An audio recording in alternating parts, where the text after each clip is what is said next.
रामपुरा नाम का एक छोटे से गांव के आखिरी हिस्से में एक पुरानी मिट्टी की झोपड़ी थी। उसी झोपड़ी में मोहन अपनी बूढ़ी माँ गौरी के साथ रहता था।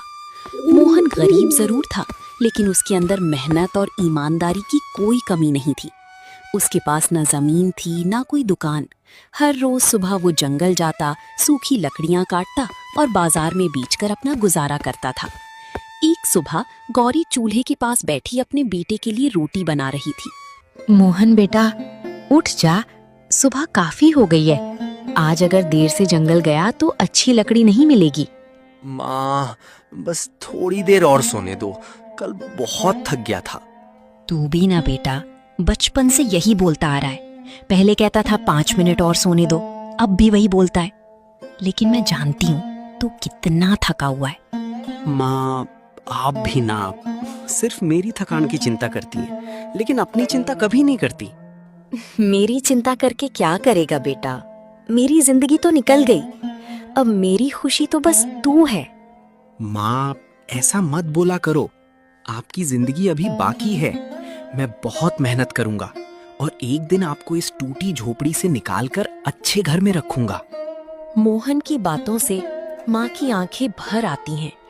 बेटा, मुझे बड़ा घर नहीं चाहिए, मुझे बस इतना चाहिए कि तू हमेशा खुश रहे। आपकी यही बात मुझे हर दिन जंगल जाने की ताकत देती है माँ। फिर माँ ने मोहन को खाने को देती है। खाना खाने के बाद वो अपनी पुरानी कुल्हाड़ी उठाता है। चलता हूँ माँ, आज कोशिश करूंगा ज्यादा लकड़ी काटने की। ठीक है, अपना ध्यान रखना बेटा, और जंगल में अकेले ज्यादा अंदर मत चले जाना। आप चिंता मत करो माँ, मैं जल्दी लौट आऊंगा। इतना बोलकर वो जंगल की ओर निकल जाता है। वो कुछ दूर गया ही था कि तभी रास्ते में गांव का बड़ा व्यापारी रघुवीर सेठ उसे मिल गया। अरे मोहन, कहाँ जा रहा है इतनी सुबह कुल्हाड़ी लेकर? राम राम सेठ जी, जंगल जा रहा हूँ। सूखी लकड़ियां काटकर बाजार में बेचनी है। मोहन, तू भी अजीब आदमी है। ना जमीन, ना खेत, ना कोई दुकान, बस जंगल की लकड़ियां काटकर जीवन चला रहा है। सेठ की बात सुनकर मोहन शांत आवाज में बोलता है। सेठ जी, कोई भी काम छोटा नहीं होता। मेहनत से कमाया हुआ पैसा ही सबसे अच्छा सुकून देती है। मोहन की बातों से सेठ कुछ पल चुप रहता है, फिर बोला। मोहन, मुझे रोज बहुत सारी लकड़ी की जरूरत पड़ती है। हवेली में चूल्हे और दूसरे कामों के लिए लकड़ी चाहिए। अगर तू रोज अच्छी सूखी लकड़ी पहुंचा दिया कर तो मैं तुझे बाजार से अच्छा पैसा दूंगा। सेठ की बात सुनते ही मोहन की आंखों में उम्मीद आ जाती है। सच कह रहे हैं सेठ जी, इससे तो मेरी बहुत मदद हो जाएगी। हाँ, लेकिन ध्यान रखना, लकड़ी अच्छी होनी चाहिए। हाँ, आप निश्चिंत रहें सेठ जी, आपको कभी शिकायत का मौका नहीं दूंगा। ठीक है, कल से लकड़ियां हवेली पहुंचा देना। सेठ की बात सुनकर मोहन जंगल की ओर चला गया। जंगल पहुंचकर उसने लकड़ी काटने लगा। कई घंटे की मेहनत के बाद शाम को मोहन लकड़ियों का गट्ठर लेकर बाजार पहुंचा और सारे लकड़ी बेचने के बाद जब वो घर लौटा तो उसके चेहरे पर खुशी थी। उसकी माँ दरवाजे पर बैठी उसका इंतजार कर रही थी। आ गया बेटा? हाँ माँ, और आज एक अच्छी खबर है। सेठ रघुवीर ने मुझे रोज लकड़ी देने का काम दिया है। अब थोड़े अच्छे पैसे मिलेंगे। मोहन की बात सुनते ही माँ की आंखों में चमक आ गई। देखा बेटा, भगवान देर करते हैं लेकिन अंधेर नहीं। हाँ माँ, अब धीरे धीरे सब ठीक हो जाएगा। वो दोनों बातें कर ही रहे थीं कि तभी आसमान में काले बादल छाने लगे। तेज हवा चलने लगी। कुछ ही देर में बारिश शुरू हो गई। झोपड़ी की छत से पानी टपकने लगा। इसी बीच उसकी माँ की तबीयत खराब होने लगी। मोहन घबराकर बोला। माँ, क्या हुआ? माँ कमजोर आवाज में बोली। कुछ नहीं बेटा, बस मौसम की वजह से थोड़ा शरीर टूट रहा है। मोहन ने माँ का माथा छुआ तो उसकी माँ को तेज बुखार थी। माँ, आपको तो बहुत तेज बुखार है। कोई बात नहीं बेटा, सुबह जब तुम सेठ को लकड़ियां देकर घर आना तो मेरे लिए दवाई लेते आना। नहीं माँ, आपकी हालत देखकर मैं सुबह तक इंतजार नहीं कर सकता। मैं अभी की अभी दवाई लेकर आता हूँ। नहीं बेटा, इतनी तेज बारिश में मत जा। माँ, आपने मुझे बचपन से आज तक संभाला है। अगर आज मैं आपके लिए थोड़ी बारिश नहीं सह सकता तो मेरा जीवन किस काम का। इतना बोलकर मोहन तेज बारिश में बाहर निकल पड़ा। बारिश बहुत हो रही थी, चारों तरफ अंधेरा था। मोहन भीगता हुआ गांव के बड़े घर की तरफ जा रहा था। उसके मन में बस एक ही बात चल रही थी। माँ को कुछ नहीं होना चाहिए, चाहे मुझे कितनी भी परेशानी क्यों ना उठानी पड़े। कुछ देर बाद वो रघुवीर सेठ की हवेली के दरवाजे पर पहुंचा। मोहन ने दरवाजा खटखटाया। कुछ देर बाद सेठ रघुवीर बाहर आया। अरे मोहन, तू इस हालत में इतनी बारिश में यहाँ क्या कर रहा है? मोहन ठुठरते हुए हाथ जोड़कर बोला, सेठ जी, मेरी माँ की तबीयत बहुत खराब है। उन्हें बहुत तेज बुखार है। घर में दवा के लिए पैसे नहीं हैं। मुझे कुछ पैसे उधार दे दीजिए। मैं आपकी लकड़ी का काम करके धीरे धीरे चुका दूंगा। ठीक है मोहन, पैसे तो मैं दे दूंगा, लेकिन एक बात याद रखना, ये दान नहीं है, उधार है, जो तुझे ब्याज के साथ लौटाना पड़ेगा। सेठ की बात सुनकर मोहन का चेहरा थोड़ा उतर गया। वो कुछ देर चुप रहा, फिर मजबूरी में बोला, ठीक है सेठ जी, माँ को बचाने के लिए मुझे आपकी शर्त मंजूर है। फिर सेठ ने मोहन को कुछ पैसे दे देता है। मोहन पैसे लेकर वहाँ से निकल जाता है और सीधे गांव के वैद्य हरिदास के घर पहुँचता है और दरवाजा खटखटाता है। कुछ देर में वैद्य जी बाहर आते हैं। अरे मोहन, इतनी रात को? वैद्य जी, माँ बहुत बीमार है। उन्हें बहुत तेज बुखार है। कृपया जल्दी चलिए। मोहन की बात सुनकर वैद्य जी और मोहन दोनों मोहन की घर की ओर भागे और कुछ देर बाद दोनों माँ के पास पहुँच गए। फिर वैद्य जी माँ को जांच करने के बाद बोले, घबराने की जरूरत नहीं है मोहन, मौसम बदलने के कारण तुम्हारी माँ को बुखार लगी है। मोहन चिंतित आवाज में पूछा, वैद्य जी, माँ ठीक तो हो जाएगी ना? बेटा, चिंता करने से बीमारी नहीं जाती। हिम्मत रख और ये दवा समय पर देती रहना। धन्यवाद वैद्य जी। अगली सुबह उसकी माँ की तबीयत थोड़ी बेहतर थी। मोहन उनके पास बैठा था। मोहन, बेटा, रात को तू पैसे कहाँ से लाया था? माँ की बात सुनते ही मोहन चुप हो जाता है, लेकिन उसकी माँ सब समझ जाती है। सच सच बता बेटा, तू सेठ के पास गया था ना? हाँ माँ, कर्ज लिया हूँ, लेकिन आप चिंता मत करो, धीरे धीरे मैं चुका दूंगा। बेटा, गरीब आदमी के लिए कर्ज बहुत भारी बोझ होता है। लेकिन माँ, उस समय मेरे पास कोई और रास्ता नहीं था। मैं जानती हूँ बेटा, तूने मेरे लिए ये सब किया, लेकिन हमें अब ऐसा रास्ता ढूंढना होगा जिससे ये कर्ज जल्दी खत्म हो, क्योंकि अब बारिश के कारण जंगल की लकड़ियां भी गीली हो चुकी होगी। माँ की बात सुनकर मोहन सोच में पड़ जाता है। लेकिन माँ, मैं तो लकड़ी का काम करता हूँ। उसकी बात सुनकर माँ थोड़ी सोच में पड़ गई। फिर बोली, मोहन, तूने कभी सोचा है कि जंगल की लकड़ी के अलावा भी तू कई काम कर सकता है? जैसे गांव के बाजार में समोसे बेच सकता है। बेटा, गांव में बहुत से लोग हैं जो कुछ ना कुछ बेचकर अपना जीवन जी रहे हैं। लेकिन माँ, मुझे समोसे बनाना नहीं आता है। सीख जाएगा बेटा। जब तूने अकेले जंगल जाकर लकड़ी काटना सीख लिया तो समोसे बनाना कौन सा मुश्किल काम है। मोहन माँ की बात सुनकर मुस्कुरा देता है। ठीक है माँ, मैं एक बार कोशिश जरूर करूँगा। अगले दिन मोहन सामान खरीदने बाजार पहुंचा। लाला जी, मुझे जल्दी से आलू, मैदा, तेल, मसाले और आटा दे दो। अरे अभी देता हूँ मोहन भाई। फिर मोहन सारा सामान खरीदकर अपने घर की ओर निकल जाता है। घर पहुंचकर वो माँ से बोलता है, माँ, देखो मैं सारा सामान ले आया। ठीक है बेटा, चल अब जल्दी से समोसे बनाते। फिर दोनों माँ बेटे समोसे बनाने की तैयारी में लग गए। माँ मसाले तैयार करने लगी और मोहन आलू बॉईल कर रहा था। कुछ देर बाद मोहन ने समोसे तलने शुरू कर दिए। वाह बेटा, तेरे समोसे देखने में तो बहुत अच्छे लग रहे हैं। अब देखना, लोगों को स्वाद भी पसंद आएगा। फिर कुछ देर बाद मोहन के समोसे बनकर तैयार हो गए। बेटा, अब जल्दी से इसे लेकर बाजार चला जा। ठीक है माँ, अब मैं जाता हूँ और जल्दी से समोसे बेच कर आता हूँ। इतना बोलकर मोहन ने समोसे से भरी टोकरी उठाई और बाजार की ओर निकल गया।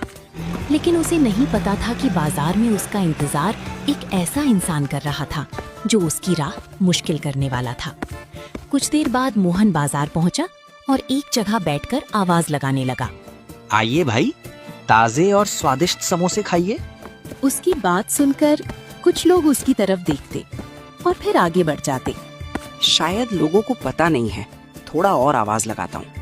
आइए भाई, गरम समोसे हैं, अभी अभी बनाए हैं। तभी वहाँ से एक आदमी गुजरता है। उसका नाम हेमराज था।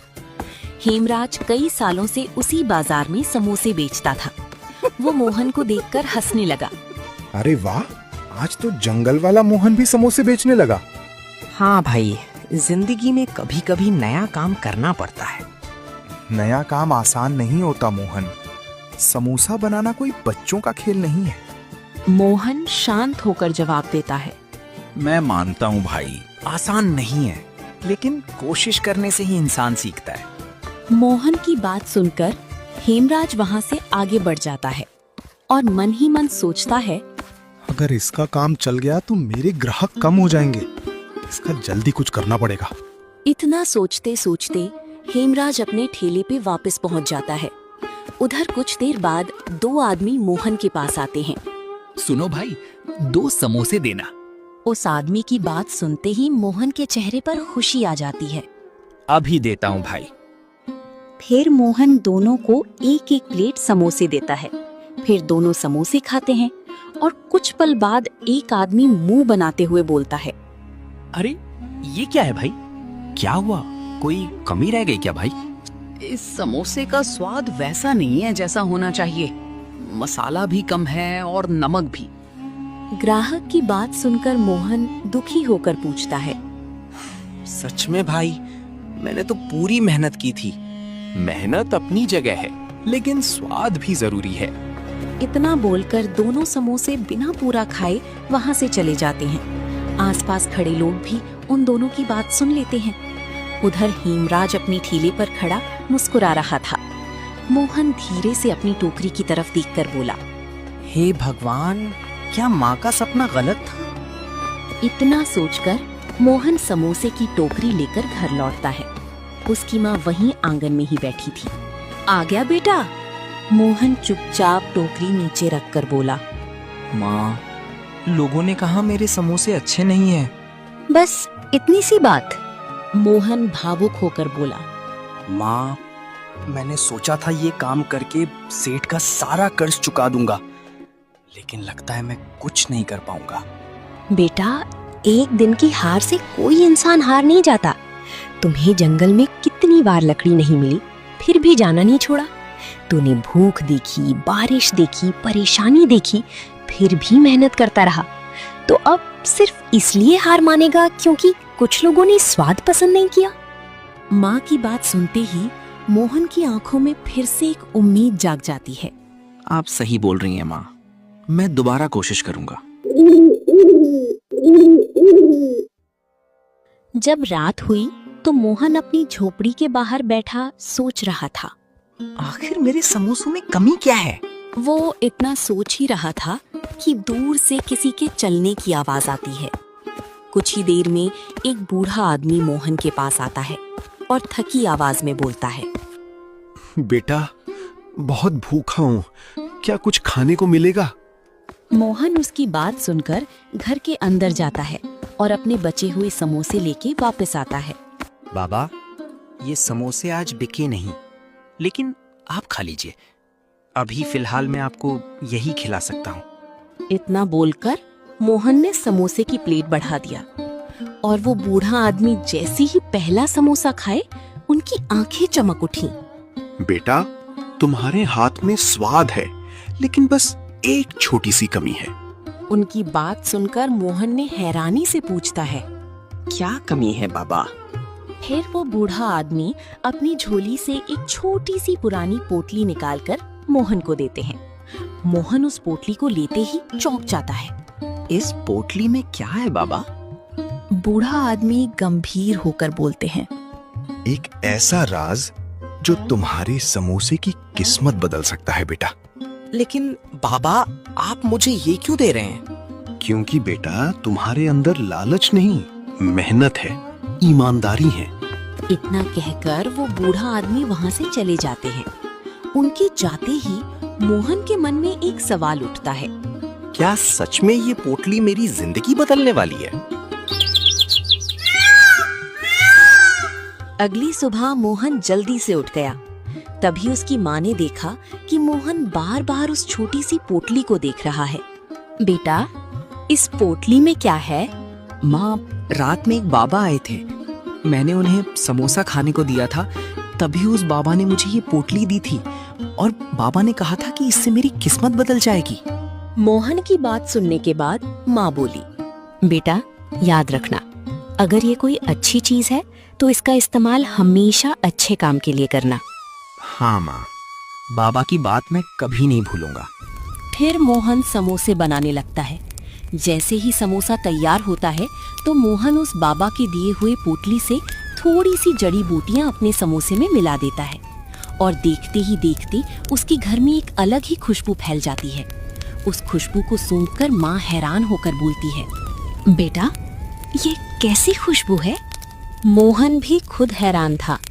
माँ, मैंने ऐसी खुशबू आज तक कभी नहीं महसूस की। बेटा शायद भगवान ने तेरी सुन ली है।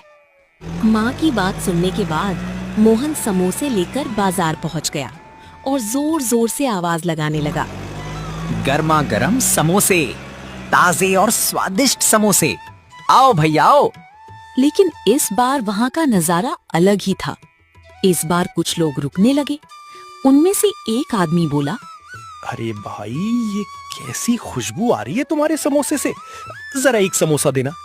मोहन खुशी खुशी उसे एक प्लेट समोसा देता है और जैसे ही उस आदमी ने पहला निवाला खाया, उसकी आंखें फैल गईं। अरे भाई, ये तो कमाल है, ऐसा समोसा मैंने पहले कभी नहीं खाया।